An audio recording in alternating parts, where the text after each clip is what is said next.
दोस्तों, क्या आप भी हमेशा लोगों के बारे में सोचते रहते हैं? अगर ऐसा है तो लोगों के बारे में सोचना बंद करो और अपने बारे में सोचना शुरू करो।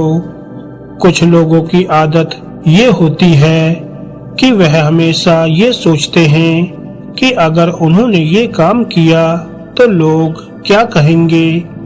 उनकी इसी सोच के कारण वह कभी खुद अपने लिए फैसला नहीं ले पाते हैं। तो चलिए जानते हैं जीवन के उन पहलुओं को जिसकी वजह से आप ये सोचते हैं कि लोग क्या कहेंगे। इसलिए इसे ध्यान से और अंत तक जरूर सुनिएगा। तो चलिए शुरू करते हैं। नंबर 1, जब हमारे अंदर कोई नया विचार आता है तब हम हमेशा किसी काम को करने से पहले ये सोचते रहते हैं कि लोग क्या कहेंगे। हमारे अंदर बहुत सारे विचार होते हैं और हम लोगों के कारण कभी अपने विचारों को व्यक्त नहीं कर पाते हैं, जिससे कि हमारी ग्रोथ भी रुक जाती है। और हम हमेशा ये सोचते हैं कि अगर हमने ऐसा कर दिया या कह दिया तो लोगों की नजरों में हमारी क्या तस्वीर बनेगी। अगर आप जीवन में आगे बढ़ना चाहते हैं तो आपको इस बात की परवाह करनी बंद करनी पड़ेगी कि लोग आपके बारे में क्या कहेंगे। आपने ये गाना तो सुना ही होगा, कुछ तो लोग कहेंगे, लोगों का काम है कहना। आप भी लोगों को कहने दीजिए जो वो कहते हैं और कहते ही रहेंगे। आप बस वो करो जो आपके लिए सही है। नंबर 2, जब कैरियर का फैसला लेते हैं, ज्यादातर परिवार ये चाहते हैं कि उनके बच्चे डॉक्टर, इंजीनियर, वकील, आईपीएस, आईएएस आदि बने और इसी दबाव के कारण बहुत से बच्चे अपने मन को मारकर इन फील्ड्स में चले जाते हैं। उनकी इतनी हिम्मत नहीं होती कि वह कभी अपने परिवार से कह पाएं कि वह डॉक्टर, इंजीनियर, वकील आदि नहीं, बल्कि पेंटर, डांसर, सिंगर या अन्य किसी फील्ड में जाना चाहते हैं। ज्यादातर लोग ये सोचते हैं कि अगर उनके बच्चे अपने पड़ोसियों से कम नंबर लाते हैं या उनसे छोटा लक्ष्य को अपनाते हैं तो लोग क्या सोचेंगे कि हमारे बच्चे पढ़ने में कमजोर हैं, मेरे बच्चों के कम नंबर आ गए हैं तो लोग क्या कहेंगे। ऐसी बातें सोचकर लोग अपने बच्चों पर पढ़ाई का दबाव बनाते रहते हैं। बच्चों के भीतर उनके माँ बाप का दबाव तो होता ही है, साथ ही साथ आसपास वालों और समाज का भी दबाव होता है और इसी प्रेशर के कारण उन्हें वह काम करना पड़ता है जो वह नहीं करना चाहते हैं। नंबर 3, शादी का फैसला लेने में। शादी जीवन का एक अहम फैसला होता है, लेकिन इस पर भी लोगों का दबाव रहता है।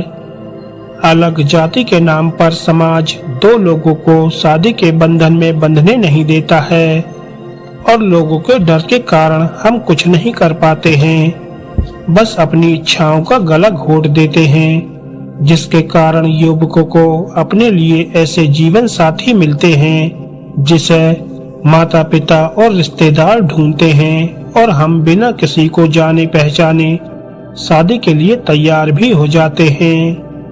अगर आपको कोई पसंद है तो सबसे पहले अपनी फैमिली को उसकी अच्छाइयों के बारे में बताएं ताकि घर वाले शादी के लिए मान जाएं। कोशिश करनी चाहिए कि घर वाले मान जाएं, लेकिन अगर आप बिना कोशिश के ही ये सोचेंगे कि माता पिता या लोग क्या कहेंगे तो हो सकता है आप एक बेहतर जीवन साथी खो देंगे।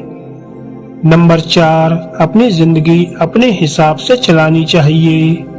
जीवन के छोटे मोटे मुद्दे हों या बड़े मुद्दे, सभी हमारे लिए महत्वपूर्ण होते हैं, जिन्हें लेने के लिए हमें आजादी की जरूरत होती है।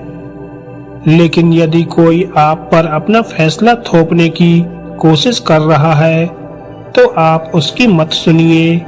अपनी जिंदगी में आपको खुद ही फैसला करना होगा कि आपको क्या पहनना है, क्या खाना है, कहाँ जाना है, किसे जीवन में रखना है या निकालना है। आपके लिए क्या बेहतर है ये आपसे ज्यादा कौन जान सकता है। यदि आप बहुत ज्यादा लोगों की बातें सुनते हो तो इसका ये मतलब है कि आपको भी उनकी नजरों में अपनी इज्जत बनाए रखनी है। लेकिन आप खुद ही ये सोचिए कि दूसरे लोग कैसे ये तय कर सकते हैं कि आपके लिए आपकी इज्जत की क्या डेफिनेशन है। अगर आप अपनी जिंदगी को अपने हिसाब से जीना चाहते हैं तो ऐसे लोगों के बारे में सोचना और सुनना बंद कर दो जो आपको हमेशा हर काम करने से टोकते रहते हैं। आज ही अपने जीवन से इस वाक्य को निकाल दो कि लोग क्या कहेंगे। आप इतिहास उठाकर देख लो कि जिन लोगों ने भी कोई नया काम किया है तो लोगों ने उन्हें टोका तो जरूर है, लेकिन उन महान लोगों ने कभी किसी की नहीं सुनी। वह अपने कार्य से नहीं रुके। बाद में जो लोग उन्हें रोका करते थे उन्होंने ही उन्हें सम्मान दिया। तो दोस्तों, आप भी लोगों के बारे में सोचना बंद कर दें कि लोग क्या कहेंगे। बस आप अपने बारे में सोचें। दोस्तों, एक बात हमेशा ध्यान रखिए कि अगर आप लोगों के बारे में सोचते रहेंगे तो जीवन में कभी भी सफल नहीं हो पाएंगे। और जब समय हाथ से निकल जाएगा तब आपको ये पता चलेगा कि कोई आपके बारे में सोच ही नहीं रहा था। आप ही हैं जो लोगों के बारे में सोच रहे थे। और अगर आपको ये वीडियो अच्छा लगा हो तो वीडियो को लाइक करें और ऐसी ही ज्ञानवर्धक और मोटिवेशनल कहानियाँ सुनने के लिए हमारे चैनल को सब्सक्राइब करना ना भूलें। धन्यवाद दोस्तों।